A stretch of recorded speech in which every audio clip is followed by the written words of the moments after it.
আমি এমন একটা জিনিস শিখাবো তোমাদের যে মানে যেটা দেখে আসলে অবাক হয়ে যাবে। ত্রিকোণমিতিক অনুপাতের মানে ত্রিকোণমিতিক যে কোণগুলো আছে যেমন 0 degree, sin 0 degree, sin 30 degree, sin 45, tan 0, tan 45, tan 60, এই মানগুলোকে আমাদের অনেক প্যারা দেয় না? আসলে কিন্তু প্যারা দেয়। তো এই মানগুলো আসলে খুবই সহজে মানে নিমিষের মধ্যেই তুমি অ্যান্সার করতে পারবা। কিভাবে? চলো শুরু করি। তুমি প্রথমে খাতায় sin থিটা cos থিটা লিখবা, তারপর এক কাজ করবা, এভাবে টান দেওয়া শুরু করবা। উপরে দিবা 0 ডিগ্রি, 30 ডিগ্রি, 45, 60, 90 ডিগ্রি। তারপর তুমি প্রত্যেকটা ডিগ্রির নিচে একটা করে কি দিবা? টান দিবা।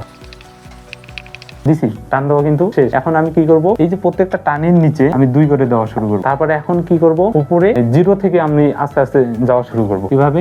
0 1 2 3 4। তারপর এই পাশ থেকে উল্টা ভাবে, তাহলে এখানে বসাবো 0 1 2 3 4। তারপরে কাজ কি, প্রত্যেকটা মানের উপর যে উপরের মানগুলোতে আমি কি দিব? রুট দিব। রুট দেওয়া শেষ। এখন দেখো খুব সুন্দরভাবে কিন্তু মানগুলো বের হয়ে, আমরা সবাই জানি 0 কে কোনো কিছু দ্বারা ভাগ দিলে সবসময় কি হবে? 0। তাহলে দেখো দেখি, tan 0 ডিগ্রির মান কত? 0। তারপর হচ্ছে cos 30 ডিগ্রি, রুট ওভার 1 মানে কত?